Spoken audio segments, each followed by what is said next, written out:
How to find your Epic account ID in Fortnite. Hi everyone, welcome back to another video from Crazy Gamer. If you're trying to figure out how to find your Epic account ID in Fortnite, here's how you do it. First things first, launch open the Fortnite game on your device. Once you're inside the lobby screen of Fortnite, go ahead and click on your profile avatar at the top right corner and you'll see this expanded menu. Tap on your profile icon once again at the top left. Once you're inside this expanded menu, go ahead and tap on the gear icon at the top right.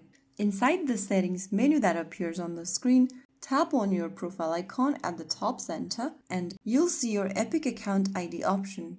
Tap on Copy to Clipboard to copy your Epic account ID. It usually looks like a long string of letters and numbers. This is your Epic account's ID used for Fortnite.